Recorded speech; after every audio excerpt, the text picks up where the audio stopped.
അപ്പോൾ എന്ത് തന്നെയാണെങ്കിലും മുട്ടുവേദന കാണുമ്പോൾ നമ്മൾ തുടക്കത്തിൽ തന്നെ ചികിത്സിച്ച് കഴിഞ്ഞാൽ നമുക്കത് പൂർണ്ണമായിട്ട് മാറ്റാൻ പറ്റും. മുമ്പ് പറഞ്ഞാൽ വേദന മാറ്റുക അല്ലെങ്കിൽ ഓപ്പറേഷൻ ചെയ്യുക ആ രീതിയിലുള്ള ചിന്തകളാണ് കൂടുതലുണ്ടായിരുന്നത്. ഇന്ന് നമ്മൾ നോക്കുന്നത് എന്താണെന്ന് വെച്ചാൽ നമുക്കൊരു പരിക്ക് പറ്റി അല്ലെങ്കിൽ ഒരു ഭാഗം തേഞ്ഞു പോയി കഴിഞ്ഞാൽ അത് എങ്ങനെ തിരിച്ച് പഴയതുപോലെ നമുക്ക് തേയ്മാനം മാറ്റിയെടുക്കാൻ പറ്റും. അപ്പോൾ ഇത് അത്രയും റിസൾട്ട് വരാൻ കാരണം നമ്മളെ ശരീരത്തിൽ തന്നെ എടുക്കുന്ന ഒരു കാര്യമായതുകൊണ്ടായിരിക്കും. അതെ, തീർച്ചയായും. നമുക്കെന്ന് വെച്ചാൽ ഇതിൽ ഏറ്റവും പ്രധാനം അതാണ്. നമ്മൾ ഇതിൽ പുറത്തുനിന്ന് ഒരു സാധനം ഇതിൽ ആഡ് ചെയ്യുന്നില്ല. അതായത് നമ്മുടെ ശരീരത്തിൽ പുറത്തുള്ള ഒരു മെഡിസിൻ ആണോ അല്ലെങ്കിൽ വേറെ എന്തെങ്കിലും സൈഡ് എഫക്റ്റ് ഉള്ള മെഡിസിൻ ആണോ, ഇത്തരത്തിലുള്ള ചോദ്യങ്ങൾ അതിൽ വരുന്നില്ല. കാരണം നമ്മളെ രക്തത്തിൽ നിന്ന് എടുക്കുന്ന സാധനങ്ങളെയാണ് ഇതിൽ ഉപയോഗിക്കുന്നത്.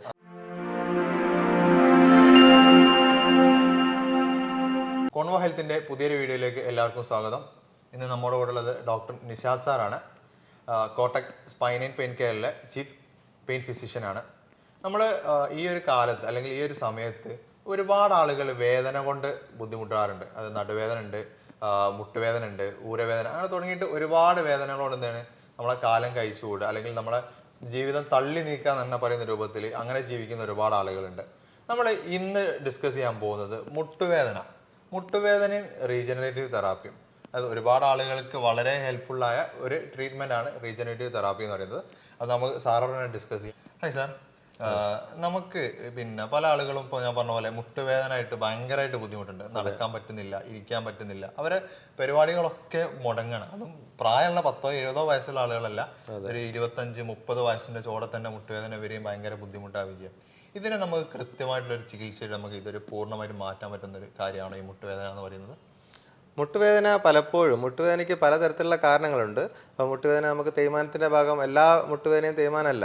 മുട്ടുവേദനയ്ക്ക് ചിലപ്പോൾ പരിക്കുകളാവാം, ലിഗമെൻറ്റിൻ്റെ പ്രശ്നമാകാം, അല്ലെങ്കിൽ അതിൻ്റെ ഇടയിലുള്ള വാഷർ പോലെയുള്ള മെനിസ്കസ് പോലെയുള്ള സാധനങ്ങളുടെ പരിക്കുകളാവാം. അപ്പോൾ എന്ത് തന്നെയാണെങ്കിലും മുട്ടുവേദന കാണുമ്പോൾ നമ്മൾ തുടക്കത്തിൽ തന്നെ ചികിത്സിച്ച് കഴിഞ്ഞാൽ നമുക്കത് പൂർണ്ണമായിട്ട് മാറ്റാൻ പറ്റും. ഏത് രീതിയിലുള്ള മുട്ടുവേദനയാണെങ്കിലും അത് തുടക്കത്തിൽ ചികിത്സിക്കുക എന്നുള്ളതാണ് ഏറ്റവും പ്രധാനം. അപ്പോൾ തുടക്കത്തിൽ നമ്മൾ അതിൻ്റെ കാരണം കണ്ടെത്തുക, അതിൻ്റെ രീതിയിലുള്ള ട്രീറ്റ്മെൻറ്റ് കൊടുക്കുക. അപ്പോൾ നമുക്ക് ഇപ്പോൾ ഇന്ന് നമ്മൾ ചർച്ച ചെയ്യുന്ന റീജനറേറ്റീവ് ട്രീറ്റ്മെൻറ്റിനെ കുറിച്ചാണ് നിങ്ങൾ ചോദിച്ചത്. അപ്പോൾ റീജനറേറ്റീവ് ട്രീറ്റ്മെൻറ്റ് എന്ന് പറഞ്ഞാൽ അത്തരത്തിലുള്ള ട്രീറ്റ്മെൻറ്റ് ആണ്. തുടക്കത്തിലേ കണ്ടുപിടിച്ചാൽ പൂർണ്ണമായിട്ട് മാറ്റാൻ പറ്റുന്ന രീതിയിലുള്ളൊരു ചികിത്സയാണ് റീജനറേറ്റീവ് ട്രീറ്റ്മെൻറ്റ്. റീജനറേറ്റീവ് മെഡിസിൻ എന്ന് പറഞ്ഞാൽ ഒരുപാടായി കേൾക്കുന്നുണ്ട്, പക്ഷേ ഒരുപാട് നല്ല റിസൾട്ടുകളും കൊടുക്കുന്നുണ്ടെന്നുള്ള മനസ്സിലായിട്ടുണ്ട്. പക്ഷേ ഇത് എന്താണെന്നുള്ളത് എന്ത് ചെയ്തിട്ടില്ല, കൃത്യമായിട്ടൊരു മനസ്സിലായിട്ടില്ല. ഇപ്പോൾ റീജനറേറ്റീവ് മെഡിസിൻ എന്ന് പറഞ്ഞാൽ നമ്മൾ ഇന്നത്തെ കാലത്ത് വളരെ പെട്ടെന്ന് തന്നെ വിപുലീകരിച്ചുകൊണ്ടിരിക്കുന്ന അല്ലെങ്കിൽ വികസിച്ചുകൊണ്ടിരിക്കുന്ന ഒരു സ്പെഷ്യാലിറ്റിയാണ്. മെഡിസിനിൽ വളരെ പെട്ടെന്ന് വികസിച്ചുകൊണ്ടിരിക്കുന്ന സ്പെഷ്യാലിറ്റിയാണ് റീജനറേറ്റീവ് മെഡിസിൻ. എന്താണ് റീജനറേറ്റീവ്? നമുക്കിപ്പോൾ സാധാരണ രീതിയിൽ തേയ്മാനം വന്നു അല്ലെങ്കിൽ ഒരു പരിക്ക് പറ്റിക്കഴിഞ്ഞാൽ അത് തിരിച്ച് റിപ്പയർ ചെയ്യുക അല്ലെങ്കിൽ ആ രീതിയിലേക്ക് നമ്മൾ മുമ്പ് ആലോചിച്ചിട്ടില്ല. മുമ്പ് പറഞ്ഞാൽ വേദന മാറ്റുക അല്ലെങ്കിൽ ഓപ്പറേഷൻ ചെയ്യുക ആ രീതിയിലുള്ള ചിന്തകളാണ് കൂടുതലുണ്ടായിരുന്നത്. ഇന്ന് നമ്മൾ നോക്കുന്നത് എന്താണെന്ന് വെച്ചാൽ നമുക്കൊരു പരിക്ക് പറ്റി അല്ലെങ്കിൽ ഒരു ഭാഗം തേഞ്ഞു പോയി കഴിഞ്ഞാൽ അത് എങ്ങനെ തിരിച്ച് പഴയതുപോലെ നമുക്ക് തേയ്മാനം മാറ്റിയെടുക്കാൻ പറ്റും എന്നുള്ള രീതിയിലാണ് നമ്മൾ ഇന്നത്തെ ലോകം ചിന്തിച്ചുകൊണ്ടിരിക്കുന്ന. ആ രീതിയിലാണ്, അതായത് അതിനാണ് റീജനറേറ്റീവ് മെഡിസിൻ. റീജനറേറ്റ് ചെയ്യുക, നമ്മുടെ ബോഡീനെ കോശങ്ങൾ ഉപയോഗിച്ചുകൊണ്ട് തന്നെ നമുക്കത് മെല്ലെ മെല്ലെ പരിക്ക് പറ്റിയ ഭാഗങ്ങൾ റീജനറേറ്റ് ചെയ്തെടുക്കുക എന്നുള്ളതാണ് റീജനറേറ്റീവ് തെറാപ്പി അല്ലെങ്കിൽ റീജനറേറ്റീവ് മെഡിസിൻ എന്ന സ്പെഷ്യാലിറ്റി കൊണ്ട് ഉദ്ദേശിക്കുന്നത്. ഇതിൽ സാധാരണ രീതിയിൽ രോഗിയുടെ തന്നെ രക്തകോശങ്ങൾ എടുത്തുകൊണ്ട് നമ്മൾക്ക് എവിടെയാണോ പരിക്ക് പറ്റിയത് അവിടെ നമ്മൾ നേരിട്ടെത്തിച്ച് അത് റിപ്പയർ ചെയ്യാൻ സഹായിക്കുക എന്നുള്ളതാണ്. പൊതുവേ നമുക്കൊരു പരിക്ക് പറ്റിക്കഴിഞ്ഞാൽ, ഇപ്പോൾ ഉദാഹരണത്തിന് നമുക്കൊരു ലിഗമെൻ്റ് ഇഞ്ചുറി പറ്റിക്കഴിഞ്ഞു, അപ്പോൾ അങ്ങനെയാകുമ്പോൾ എന്താണെന്ന് വെച്ചാൽ അത് റിപ്പയർ ചെയ്യാൻ ശരീരത്തിനൊരു കഴിവുണ്ട്. അപ്പോൾ പൊതുവേ അത് ചെറിയൊരു പരിക്കൊക്കെ പറ്റിക്കഴിഞ്ഞാൽ പൊതുവേ ശരീരം തന്നെ റിപ്പയർ ചെയ്യും. പക്ഷേ അതിൻ്റെ ലിമിറ്റിൽ നിൽക്കാതെ വരുമ്പോൾ, അതായത് നമുക്ക് കുറച്ച് പരിക്കായിട്ട് കുറച്ചായി, ഒരു 3 മാസമായി, എന്നിട്ടും അത് റിപ്പയർ ആവുന്നില്ല, അല്ലെങ്കിൽ തേയ്മാനം നമുക്ക് തുടങ്ങി എന്നിട്ടും ഇപ്പോൾ വേദന മാറുന്നില്ല, ആ രീതിയിൽ വരുമ്പോൾ നമ്മൾ എന്ത് ചെയ്യുക വെച്ചാൽ റീജനറേറ്റീവ് ട്രീറ്റ്മെൻ്റ് ആയിട്ട് കൊടുക്കുക. അതിൽ നമ്മൾ എന്താ വെച്ചാൽ എന്താണോ, അതായത് ശരീരത്തിൽ ഈ റിപ്പയർ ചെയ്യുന്ന സാധനങ്ങൾ, ഉദാഹരണത്തിന് നമ്മൾ പറയുകയാണെങ്കിൽ ഏറ്റവും കോമൺ ആയിട്ട് ഉപയോഗിക്കുന്ന റീജനറേറ്റീവ് മെഡിസിൻ ഉപയോഗിക്കുന്നത് പ്ലേറ്റ്ലെറ്റ് റിച്ച് പ്ലാസ്മയാണ്. ഈ പ്ലേറ്റ്ലെറ്റ് റിച്ച് പ്ലാസ്മ എന്ന് ഉദ്ദേശിക്കുന്നത് പ്ലേറ്റ്ലെറ്റ് ആണ് മെയിനായിട്ട് വരുന്നത്. അത് രക്തകോശമാണ്, അതായത് ബ്ലഡിൽ കാണുന്ന സാധാരണ രക്തത്തിൽ കാണുന്ന കോശങ്ങളാണ് ഈ പ്ലേറ്റ്ലെറ്റ്.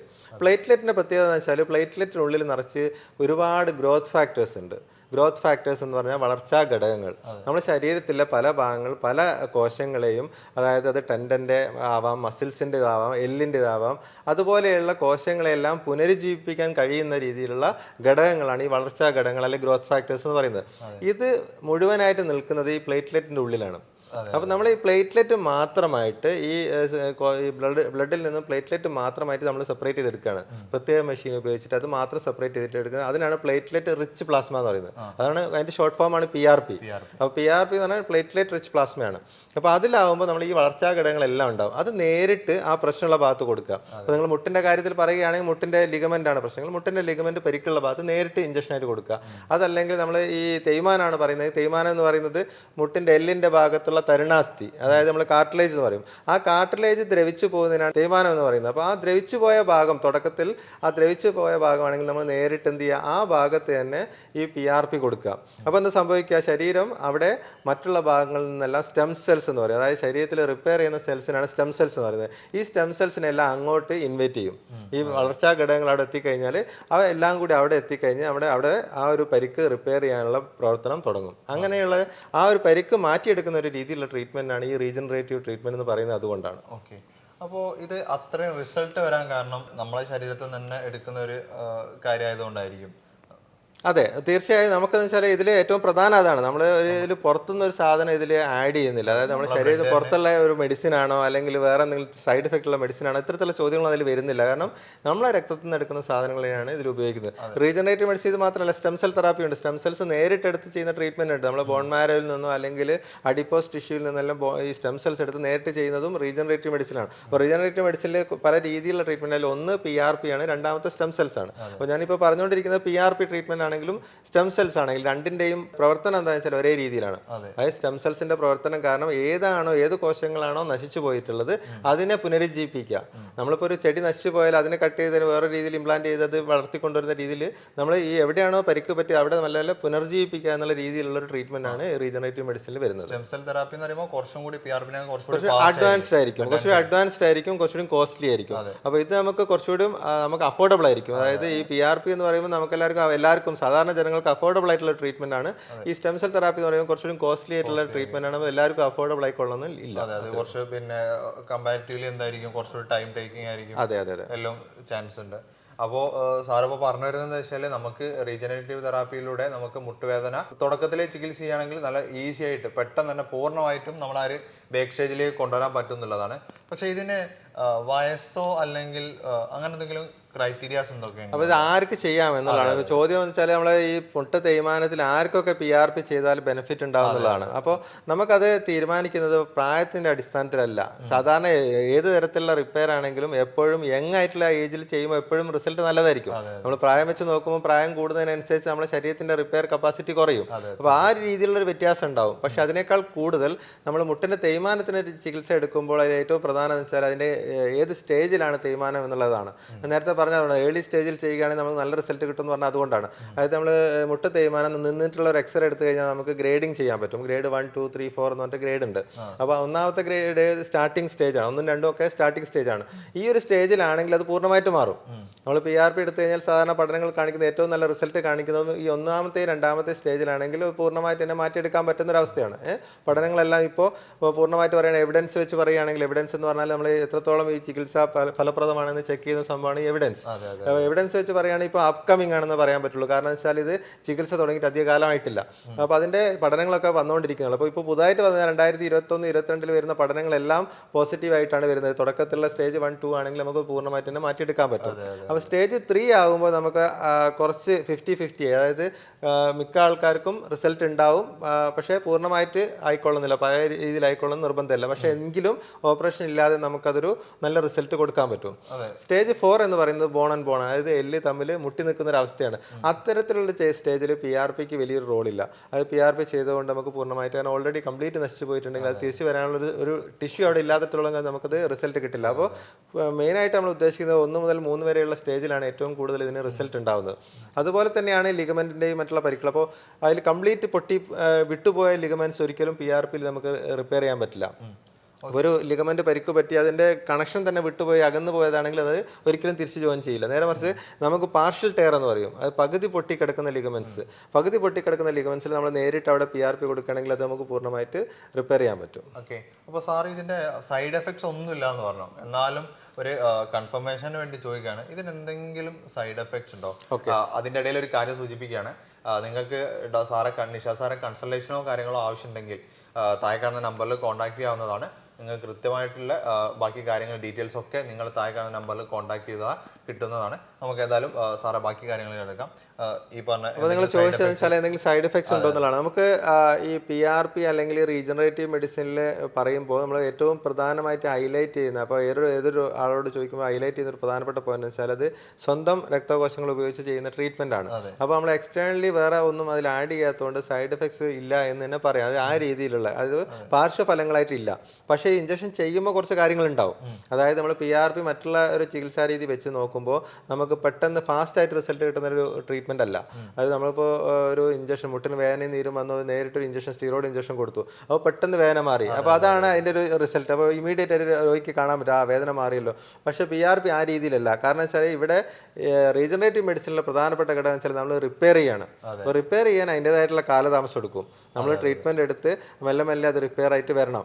അപ്പോൾ അതിനനുസരിച്ച് ഒരു ഡിലേ ഉണ്ടാവും. അപ്പോൾ നമ്മൾ ചെയ്ത ഉടനെ എന്താണ് സംഭവിക്കുക? അപ്പോൾ നമ്മൾ ഇത് കൊടുക്കുന്ന സമയത്ത് പ്ലേറ്റ്ലെറ്റ് അവിടെ നേരിട്ട് കൊടുക്കുന്ന സമയത്ത് അവിടെ എല്ലാ കോശങ്ങളും കൂടി അവിടെ വരും റിപ്പയർ ചെയ്യാൻ. അപ്പോൾ ആ സമയത്ത് അവിടെ നീർക്കെട്ട് വരും, വേദന കൂടും. അപ്പോൾ ആദ്യമുള്ള അവസ്ഥയിൽ നിന്ന് കുറച്ച് വേദന കൂടും തുടക്കത്തിൽ. അപ്പോൾ ആ റിപ്പയറിങ് നടക്കുന്നതിനനുസരിച്ച് പിന്നീട് വേദന കുറഞ്ഞു വരികയാണ്. അപ്പോൾ സാധാരണ ഇത് ചെയ്ത് കഴിഞ്ഞാൽ സൈഡ് എഫക്ട്സ് എന്ന് പറയുന്നത് വേദന, കുറച്ച് നീർക്കെട്ട്, ചെറിയൊരു പനി പോലെയുള്ള ഫീലിംഗ് ഒക്കെ ആദ്യത്തെ 2-3 ദിവസത്തേക്ക് വരും. അപ്പോൾ ആ സമയത്ത് ഏറ്റവും പ്രധാന ഘടകം വെച്ചാൽ നമുക്ക് എല്ലാ പെയിൻ കില്ലറും കൊടുക്കാൻ പറ്റില്ല. അപ്പോൾ അതിന് പറ്റുന്ന രീതിയിലുള്ള വേദന സംഭരണങ്ങളും കാര്യങ്ങളൊക്കെ അതിന് ആ സമയത്തേക്ക് കൊടുക്കുകയും ചെയ്യും. അതല്ലാതെ ഒരു മേജർ സൈഡ് എഫക്ട് ഇതുവരെ അങ്ങനെ റിപ്പോർട്ട് ചെയ്തിട്ടില്ല. അല്ല, ഇതും സൈഡ് എഫക്ട് എന്ന് പറഞ്ഞൂടാ, ഒരു ഇഫക്റ്റിന്റെ ഒരു ആൾക്കാർക്ക് ഫീൽ ചെയ്യുന്ന രീതിയാണ്, രൂപം തന്നെയാണ് അതിന്റെ ഒരു സ്റ്റേജ് എന്നുള്ളത് മാത്രമേ ഉള്ളൂ. അല്ലാതെ അതൊരു ബുദ്ധിമുട്ടായിട്ട് രോഗിക്ക് ഒരു പ്രശ്നമായിട്ട് വരാനോ അതിൽ നമ്മളെ എങ്ങനെ എക്സ്പെക്ട് ചെയ്യുന്നുള്ള രീതിയിലാണ്. അതിപ്പോൾ ചികിത്സയ്ക്ക് വരുന്ന ആൾക്കാർ ഇതിപ്പോൾ 2 ദിവസം കൊണ്ട് മാറണമെന്ന് വെച്ചിട്ട് ഒരിക്കലും ഈ ഒരു റീജനറേറ്റീവ് മെഡിസിൻ വന്നിട്ട് കാര്യമില്ല. മിനിമം 2-3 മാസം അത് പൂർണ്ണമായിട്ട് റിസൾട്ട് കിട്ടാൻ എടുക്കും. അപ്പോൾ ആ ഒരു സമയത്തേക്കുള്ള ക്ഷമയോടുകൂടി നമ്മൾ വരണമെന്ന് മാത്രമേ ഉള്ളൂ. ഇപ്പം പല സ്ഥലങ്ങളിലും ഈ PRP ചെയ്യുന്നതായിട്ട് കേട്ടിട്ടുണ്ട്. പക്ഷേ നമുക്ക് യഥാർത്ഥത്തിൽ എങ്ങനെയാണ് ചെയ്യുന്നത്, അല്ലെങ്കിൽ എന്തൊക്കെ പ്രൊസീജിയേഴ്സ് ആണ് നമ്മൾ ഇതിൽ ചെയ്യേണ്ടതെന്നുള്ളത് പല ആളുകൾക്കും അറിയില്ല. എന്നിട്ട് ഓരോരോ സ്ഥലങ്ങളിൽ പോയിട്ട് ആൾക്കാർ പെട്ടാണ് അത് ചെറിയൊരു വേദനമായിട്ട് പോകും. പക്ഷെ അത് പിന്നീട് അതിൻ്റെ അവസാനം കാലിന് ഭയങ്കരമായിട്ട് നടക്കാൻ പോലും പറ്റാത്ത സിറ്റുവേഷനിലേക്ക് ആളുകൾ എത്താറുണ്ട്. അപ്പോൾ നിങ്ങൾ പറഞ്ഞ പോലെ ഇപ്പോൾ PRP ചെയ്യണമെന്ന് തന്നെ തീരുമാനിച്ചു, റീജനറേറ്റീവ് മെഡിസിൻ വേണമെന്ന് വെച്ചാൽ എങ്ങനെ ചെയ്യണം എന്നുള്ളൊരു പ്രശ്നം. അപ്പോൾ അതിൽ 2-3 കാര്യങ്ങളാണ്. ഒന്നാമത്തെ കാര്യം നമ്മൾ എടുക്കുന്ന പ്ലേറ്റ്ലെറ്റിൻ്റെ ക്വാളിറ്റി. അതായത് നമ്മൾ എടുക്കുന്ന എങ്ങനെയാണ് ഈ പ്ലേറ്റ്ലെറ്റ്, നമ്മൾ പറഞ്ഞല്ലോ പ്ലേറ്റ്ലെറ്റ് റിച്ച് ആണ്, പ്ലേറ്റ്ലെറ്റ് എങ്ങനെയാണ് തരംതിരിച്ചെടുക്കുന്നത് ആ രീതി അത് പ്രധാനമാണ്. അതായത് അത് കൃത്യമായിട്ട് പല രീതിയിലുള്ള മാർക്കറ്റിൽ പല രീതിയിലുള്ള കിറ്റുകൾ അവൈലബിൾ ആണ്, ടെസ്റ്റ് ട്യൂബ്സ് അവൈലബിൾ ആണ്, ഇത് ചെയ്യാനുള്ള മെഷീൻസ് അവൈലബിൾ ആണ്. അപ്പോൾ അത് എപ്പോഴും നമ്മൾ ക്വാളിറ്റി ആയിട്ട് നമുക്ക് പ്ലേറ്റ്ലെറ്റ് പ്രിപ്പയർ ചെയ്യുക എന്നുള്ളതാണ് ഏറ്റവും പ്രധാനം. അതിനനുസരിച്ച് റിസൾട്ട് മാറും. പ്ലേറ്റ്ലെറ്റ് കൗണ്ട് എന്ന് പറഞ്ഞാൽ നമുക്ക് 5 times, നമ്മളെ ബ്ലഡിൽ 2 lakhs ആണെങ്കിൽ നമുക്കൊരു 10 lakhs എങ്കിലും പ്ലേറ്റ്ലെറ്റ് വരണം. അപ്പോഴാണ് റിസൾട്ട് പൂർണ്ണമായിട്ട് കിട്ടും. അപ്പോൾ ആ രീതിയിലേക്ക് കൗണ്ട് കിട്ടുന്ന രീതിയിൽ നമ്മൾ സെൻട്രിഫ്യൂജ് ചെയ്തെടുത്താൽ മാത്രമേ അതിൻ്റെ റിസൾട്ട് നന്നാവുള്ളൂ. അത് ടെമ്പറേച്ചർ മെയിൻറ്റെയിൻസ് ആയിരിക്കണം. അതുകൂടാതെ നമ്മൾ പ്രിപ്പയർ ചെയ്യുന്ന സ്ഥലം എന്ന് പറഞ്ഞാൽ ഇൻഫെക്ഷൻ ഇല്ലാത്ത സ്ഥലത്തായിരിക്കും. നമ്മൾ അതിനുള്ള ലാമിന ഫ്ലോ സെറ്റപ്പ് ഉള്ള സ്ഥലത്ത് നിന്ന് തന്നെ ചെയ്യണം. ഇതാണ് ഒന്നാമത്തെ ഘടകം. രണ്ടാമത്തെ ഘടകം എന്ന് വെച്ചാൽ നമുക്ക് ചെയ്യുന്ന രീതി, അതായത് എങ്ങനെയാണ് നമ്മൾ ഇഞ്ചക്ഷൻ കൊടുക്കുന്നത്. അപ്പോൾ നമ്മൾ പ്ലേറ്റ്ലെറ്റ് കൃത്യമായിട്ട് നല്ലപോലെ പ്രിപ്പയർ ചെയ്തു, പക്ഷെ അത് എങ്ങനെ അവിടെ എത്തിക്കുന്നു എന്നുള്ള ഒരു കാരണം പ്രധാനമാണ്. അപ്പോൾ ഇത് ഞാൻ നേരത്തെ പറഞ്ഞു, ലിഗമെന്റ് പരിക്ക് പറ്റിയ ഭാഗത്ത് കൊടുക്കണം, കാർട്ടിലേജ് പരിക്ക് പറ്റിയ ഭാഗത്ത് കൊടുക്കണം എന്നൊക്കെ നേരത്തെ പറഞ്ഞു. അത് എങ്ങനെ അവിടെ എത്തിക്കും? അപ്പോൾ നമ്മൾ വെറുതെ ബ്ലൈൻഡ് ആയിട്ട് നമ്മൾ ഇഞ്ചക്ട് ചെയ്യുമ്പോൾ നമ്മൾ കൊടുക്കുന്ന പകുതി വേറെ മറ്റുള്ള സ്ഥലങ്ങളിലേക്കാണ് പോവുക. അപ്പോൾ അത് കൃത്യമായിട്ട് ആ ഒരു പ്രശ്നമുള്ള ഭാഗത്ത്, അതായത് എവിടെയാണോ പരിക്കുള്ള അവിടെ എത്തുന്ന രീതിയിൽ ചെയ്യേണ്ടത്. അത് നമുക്ക് ഇമേജ് ഗൈഡൻസ് എന്ന് പറയും. അപ്പോൾ അൾട്രാസൗണ്ട് സാധാരണ നമ്മൾ കോമൺ ആയിട്ട് ഉപയോഗിക്കുന്ന അൾട്രാസൗണ്ടാണ്. അൾട്രാസൗണ്ട് ഉപയോഗിച്ച് കഴിഞ്ഞാൽ നമുക്ക് കൃത്യമായിട്ട് ടാർഗറ്റ് ചെയ്യാൻ പറ്റും, ഏത് ലിഗമെൻ്റ് ആണ് അല്ലെങ്കിൽ ഏത് ജോയിൻ്റ് ആണ്, അത് കൃത്യമായിട്ട് ടാർഗറ്റ് ചെയ്ത് കൊടുക്കാൻ പറ്റും. അപ്പോൾ അൾട്രാസൗണ്ട് ഗൈഡഡായിട്ടും അല്ലാതെയും കൊടുക്കുന്നതിനുള്ള വ്യത്യാസം എന്ന് വെച്ചാൽ, അല്ലാതെ കൊടുക്കുമ്പോൾ നമ്മൾ പൂർണ്ണമായിട്ട് നമ്മളൊരു ഏകദേശം ഒരു രൂപത്തിൽ കൊടുക്കുന്നതാണ്. അപ്പോൾ പകുതി പുറത്തായിരിക്കും, പകുതി ഉള്ളിലായിരിക്കും, നമുക്ക് കൃത്യമായിട്ട് അറിയില്ല. അപ്പോൾ ഇത് ചിലപ്പോൾ ഇതെന്ന് വെച്ചാൽ അൾട്രാസൗണ്ട് ഗൈഡൻസ് കൊടുക്കുമ്പോൾ നമുക്ക് കൃത്യമായി ടാർഗറ്റഡ് ആയിട്ട് അവിടെ കൊടുക്കാൻ പറ്റും. അതാണ് അതിൻ്റെ ഏറ്റവും പ്രധാനം. അപ്പോൾ അങ്ങനെ ചെയ്യുമ്പോൾ സൈഡ് എഫക്റ്റും കുറവായിരിക്കും. നമ്മൾ ഇഞ്ചക്ട് ചെയ്യുന്ന സ്ഥലത്തല്ലാതെ വേറെ എവിടെയും പോയി ഇഞ്ചക്ട് ചെയ്ത് കഴിഞ്ഞാൽ അതിന് സൈഡ് എഫക്റ്റ് ഉണ്ടാവും. അപ്പോൾ ആ രീതിയിലല്ലാതെ കൃത്യമായിട്ട് നമ്മൾ ഇഞ്ചക്ഷൻ കൊടുക്കുമ്പോൾ അതിനുള്ള ട്രീറ്റ്മെൻറ്റ് അല്ലെങ്കിൽ അതിനുള്ള മെച്ചം ബെറ്റർ ആയിരിക്കും. ഏതായാലും നമുക്ക് ഒരു PRP ചെയ്യുന്ന ഒരു വീഡിയോ, അതായത് എങ്ങനെയാണ് ഇതിന്റെ പ്രൊസീജിയർ വരുന്നത് എന്നുള്ളത് ഒരു വീഡിയോ നമുക്ക് ഇതിന്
നമ്മൾ കണ്ടത് ഒരു PRP എങ്ങനെയാണ് കൃത്യമായിട്ട് ചെയ്യേണ്ടതെന്നുള്ളതാണ്.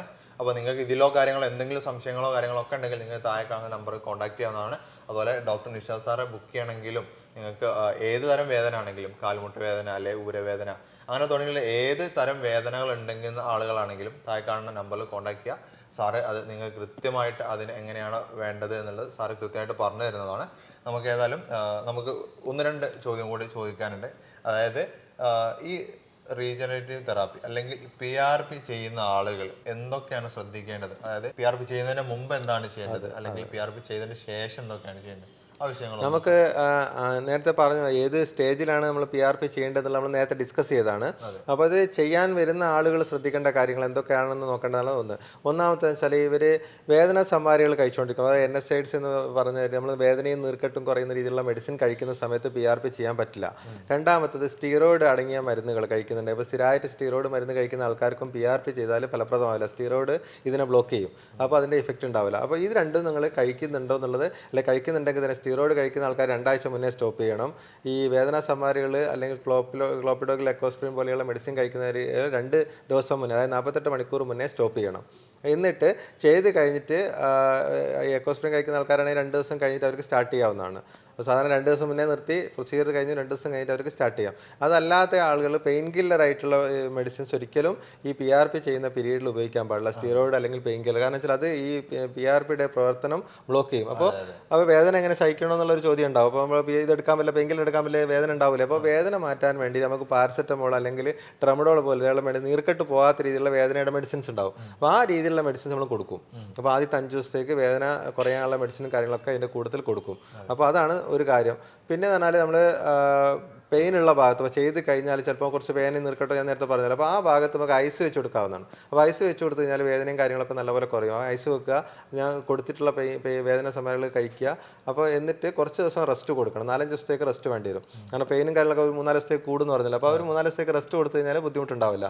അതിനുശേഷം നോർമൽ കാര്യങ്ങളെല്ലാം അവർക്ക് സ്റ്റാർട്ട് ചെയ്യാം. നോർമൽ ആക്ടിവിറ്റീസ് എല്ലാം സ്റ്റാർട്ട് ചെയ്യാം.